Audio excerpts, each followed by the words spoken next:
Ludovic Joseph Minde, askofu wa jimbo Katoliki Moshi, Beatus Christian Urasa wa jimbo Katoliki Sumbawanga, wapendwa mapadre, watawa, wanafamilia,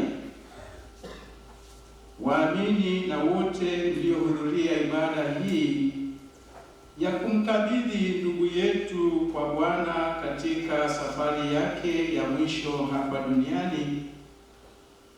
Tunapoanza tafakari yetu hii, nipende kuwapatia nyote pole sote, poleni sana kwa msiba huu. Tuimarishwe kwa fundisho la imani ambalo sisi wa Katoliki tunaamini katika Kristo mfufuka. Kristo alikufa wa kwanza ili apate kutukomboa sisi wanadamu, sisi tulioumbwa kwa sura na mfano wa Mungu. Na katika imani yetu hii na maadhimisho haya tunayoyafanya saa hizi kwa ajili ya ndugu yetu, basi tukumbuke fumbo lile la Kipasaka ambalo ndilo chemchemi ya yale yote tunayoyaadhimisha, tukikumbuka mateso, kifo na ufufuko wa Bwana. Nasi sote tuliobatizwa tukashirikishwa maisha hayo ya Kristo, tukafa pamoja naye na tukafufuka pamoja naye katika uzima. Na hivi leo hii kanisa linakusanyika hapa kwa huzuni, lakini pia kwa matumaini hayo katika Kristo mfufuka. Huzuni yetu ni kwa sababu tumeondokewa na padre, tumeondokewa na ndugu, tumeondokewa na mchungaji aliyewagusa wengi kwa huduma yake. Lakini matumaini yetu yanatokana na ahadi ya Kristo kwamba kifo sio mwisho wa maisha, bali ni mlango wa kuingia katika uzima wa milele. Ndugu zangu wapendwa, tupo wengi katika eneo hili, katika ibada hii takatifu ambayo tumeiandaa kwa lengo maalum. Tuko wengi na kutoka sehemu mbalimbali. Kama angejitokeza mtu akafanya sensa kujua ni wangapi tuko hapa, nina uhakika kuwa angekosea. Asingemweka ndugu yetu Padre Israeli katika idadi ya walioko hapa, ndiyo, na angeendelea kukosea, kwani asingemweka Bwana wetu Yesu Kristo kati ya idadi ya walioko hapa,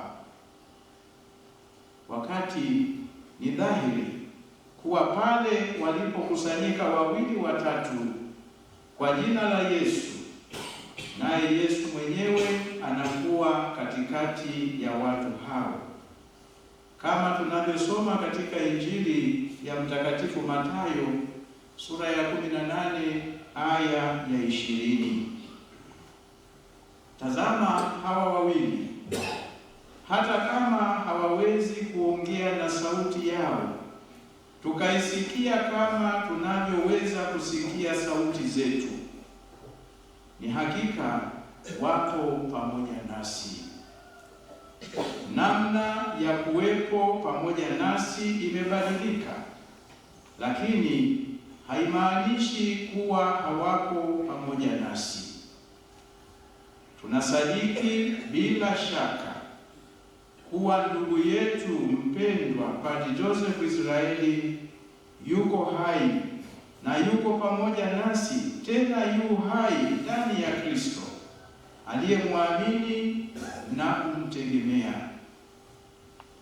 Ndiyo, Padre Joseph Israeli yu hai. Mashaka yetu yanaondolewa na maneno ya Kristo aliyesema, mimi ndimi ufufuo na uzima, yeye aniaminie ajapokufa atakuwa anaishi, na kila anayeishi na kuniamini hatakufa kamwe. Injili ya Yohane kama tulivyosikia, sura ya 11 aya 25 hadi ya 26. Haya ndiyo maneno yanayotupa nguvu leo, na pamoja na huzuni tuliyo nayo, maneno haya yatupe faraja.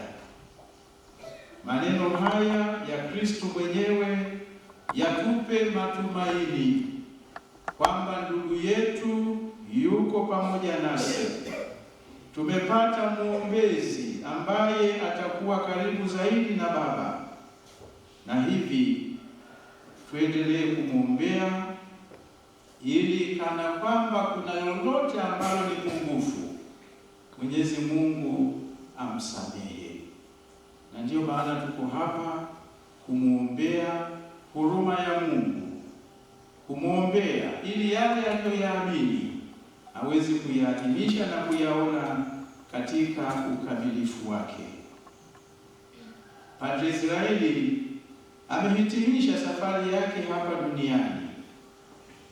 Kwa miaka 40 alimhubiri Kristo, aliadhimisha Ekaristi Takatifu, alitoa sakramenti ya upatanisho, aliwatembelea wagonjwa, aliwafariji wenye huzuni na kuwaongoza watu wa Mungu katika njia ya wokovu.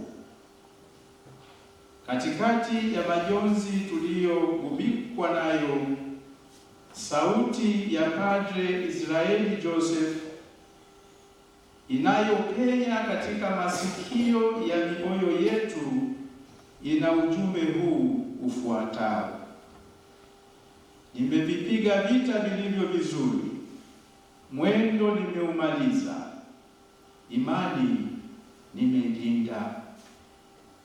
Timotheo wa pili sura ya 4 aya ya 7 hadi ya 8.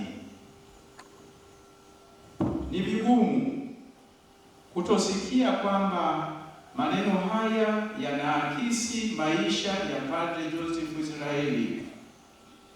Alipewa jukumu kubwa la kuliongoza shirika letu kwa miaka 12. Uongozi katika kanisa si heshima ya kutafutwa, bali ni msalaba wa kubebwa. Naye aliandika vitabu juu ya msalaba wa Bwana, na msalaba huo alipobebeshwa aliubeba pamoja na Kristo. Angeubeba peke yake asingeufikisha. Alibeba wajibu huo kwa uaminifu, akijitahidi kujenga umoja, kuhimiza maisha ya wakfu na kuendeleza utume wa shirika ndani ya kanisa. Padre Israeli anaendelea kusema nasi: nanyi ndugu zangu mapadre, watawa wote, ilindeni imani ili nayo iwalinde.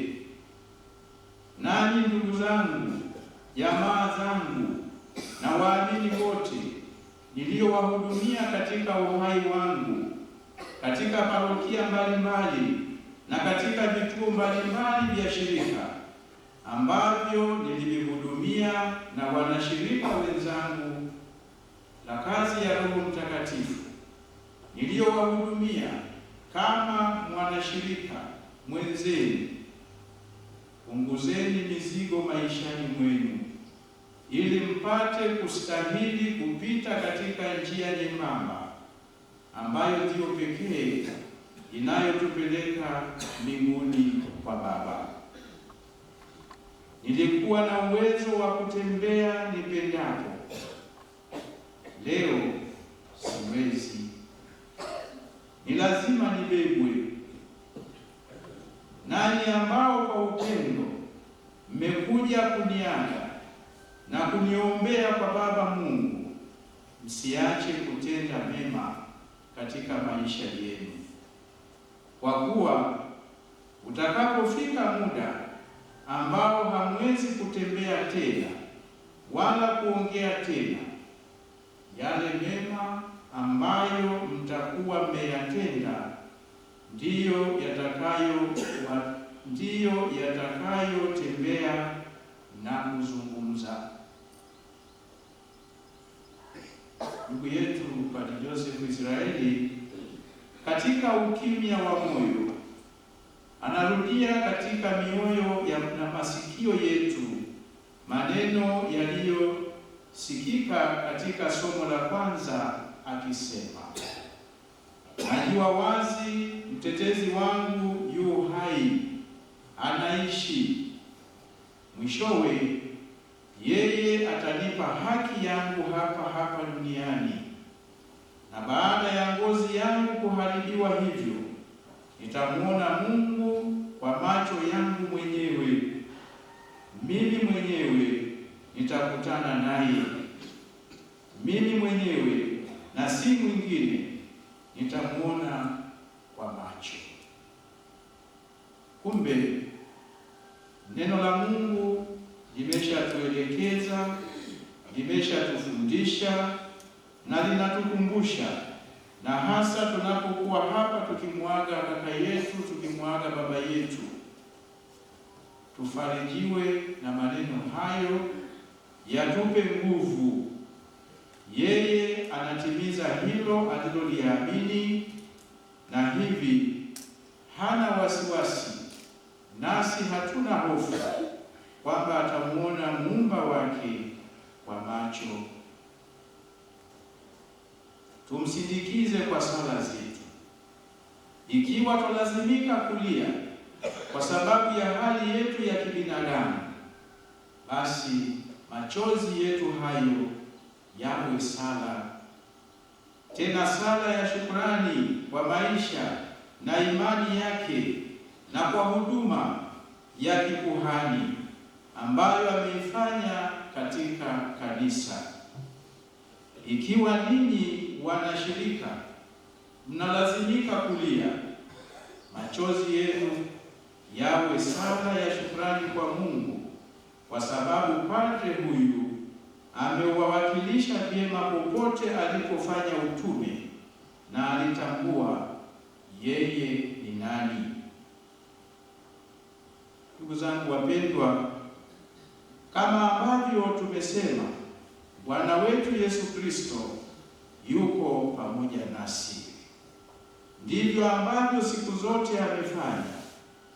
Yeye daima ni mwaminifu kwetu sisi, na anatuita na kutualika nasi tufanane naye. Tukumbuke basi ndugu zangu, uaminifu ndiyo kipimo cha mafanikio mbele za Mungu. Dunia mara nyingi hupima kwa ukubwa wa mafanikio, lakini Mungu hupima kwa uaminifu wa moyo. Tunaamini kwamba mtumishi huyu alijitahidi kuwa mwaminifu katika wito wake wa kipadre na katika majukumu aliyokabidhiwa. Katika Injili ya Mathayo tunasikia maneno ambayo kila mtumishi wa Mungu anatamani kuyasikia siku yake ya mwisho. Vema, mtumwa mwema na mwaminifu, ulikuwa mwaminifu katika mambo machache, nitakuweka juu ya mengi, ingia katika furaha ya Bwana wako. Mathayo sura ya 25 aya ya 21. Leo na wakati huu tunaomba maneno hayo yatimizwe kwake Padre Joseph Israeli.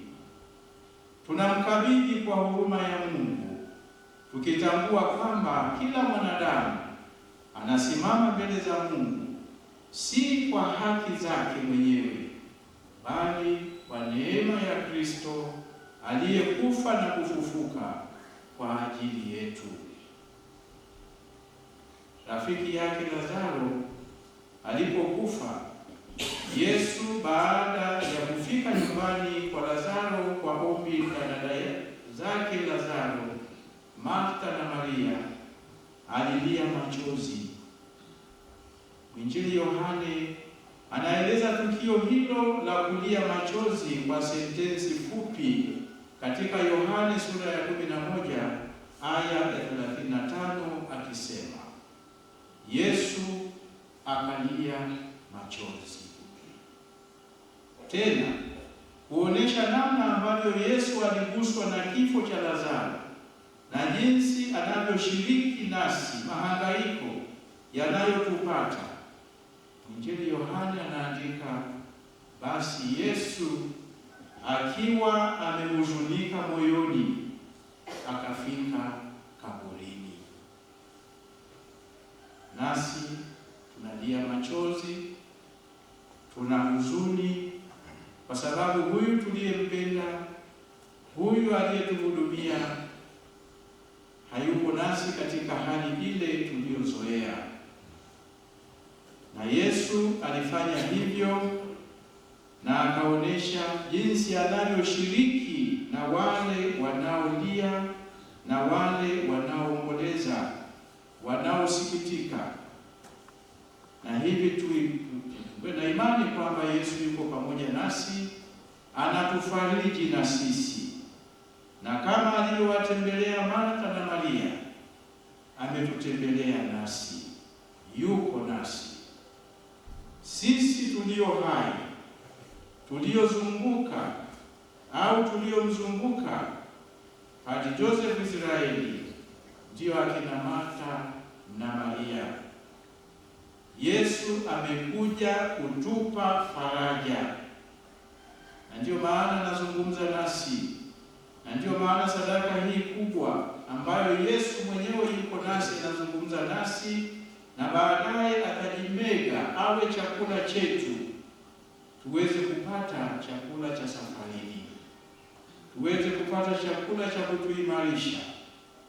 Kumbe tunapoadhimisha misa hii takatifu, tukiamini Yesu yuko pamoja nasi na ndio mwadhimishi, basi tusiwe na hofu kwamba ndugu yetu amepotea au kwamba katika huzuni yetu tuko peke yetu. Yesu yupo kati yetu kutufuta machozi na kuimarisha mioyo yetu, tuupokee msiba huu kwa imani. Yupo kati yetu kutukumbusha kuwa yuko tayari kutusaidia tukimtegemea yeye. Yuko kati yetu kutukumbusha kuwa nguvu nyingi, afya njema, elimu yetu, vyeo vyetu, mali zetu na vyote vya dunia hii vina mwisho wake, na kwamba itakuwa heri kwetu kutumia muda huu vizuri na vyote tulivyo navyo kutenda matendo mema na kumwamini yeye ambaye ndiye ufufuo na uzima. Tusiishi kana kwamba sisi ni mali yetu wenyewe. Hatuna haja hata ya kujiruhusu kupata nafasi ya kushindwa kuishi kwa kuelewana vizuri. Tunapoteza muda aliotupatia Bwana. Matendo mema, kumwamini yeye kuwa yeye ndiye ufufuo na uzima, itakuwa sababu yetu ya kuweza kufika huko alikotuandalia makao.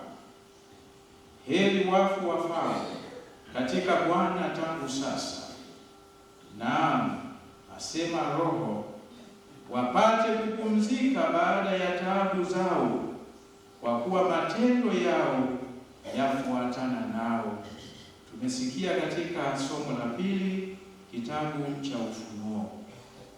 Haya ni maneno ya faraja yanayomsindikiza marehemu Padre Joseph Israeli katika safari yake ya mwisho hapa duniani, iliyofikia ukomo wake bila yeyote kutarajia, kifo cha ghafla kilichoacha kila mmoja mdomo wazi kwa mshangao na simanzi kubwa.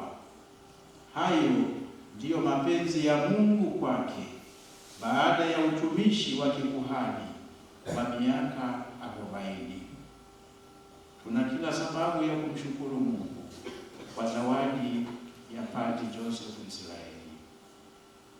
Kaka yetu huyu ameacha urithi ambao hauko katika majengo pekee, wala katika vitabu na maandishi pekee, wala katika nyaraka za uongozi, bali pia katika mioyo ya watu aliyowahudumia.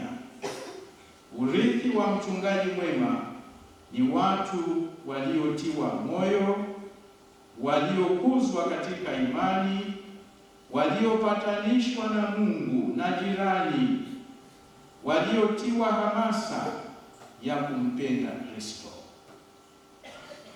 Mtume Petro anatukumbusha makuhani kuwa lichungeni kundi la Mungu lililo kwenu, wala si kwa kutawala juu ya waliowekwa chini yenu, bali kwa kuwa vielelezo kwa lile kundi. Waraka wa kwanza wa Mtume Petro sura ya 5 aya ya 2 hadi ya 4. Tunamshukuru Mungu kwa ushuhuda aliyoutoa. Tunajifunza kwamba maisha ya padre si mali yake binafsi, ni sadaka kwa Mungu na kwa watu wake. Kwetu sisi tunaobaki, kifo chake ni mwaliko wa kutafakari maisha yetu wenyewe. Siku moja kila mmoja atasimama mbele ya Kristo. Swali halitakuwa tuliishi miaka mingapi, bali tuliishi kwa upendo kiasi gani? Tulitumia vipaji vyetu kwa uaminifu kiasi gani? Na tuliwatumikia wengine kwa moyo kiasi gani? Tumezaa matunda mangapi? 100, 60, 30 au hakuna? Hatimaye tuinue macho yetu kwa Kristo mfufuka, yeye aliyemuita siku ya daraja la upadre ndiye anayemuita sasa kwenye karamu ya milele. Tumwombe Mama Bikira Maria, mama wa mapadre, amsindikize katika safari yake ya mwisho, na watakatifu wote waombe pamoja nasi ili Bwana mwenye huruma nyingi amsamehe mapungufu yake yote na amkaribishe katika makao yake mbinguni. Na kwetu sote waombolezaji, uwe ni muda mwafaka wa kumshukuru Mwenyezi Mungu kwa wema na ukarimu wa yale yote aliyotenda katika maisha ya mtumishi wake Padre Joseph Israeli. Tumwimbie kimoyo moyo na kwa sauti. Malaika wakusindikize paradisi, malaika wakupokee katika mji mtakatifu wa Yerusalemu ya mbinguni, ili uweze kupata pumziko la milele.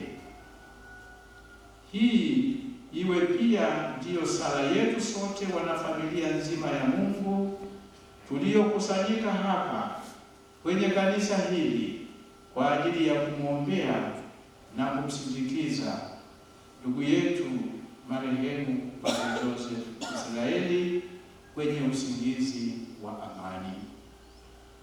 Pumzika kwa amani ndugu yetu Padre Joseph Israeli. Umetutangulia kuwa mwombezi wetu kwa Baba. Raha ya milele na mwanga wa milele waangaziwe na upumzike kwa amani.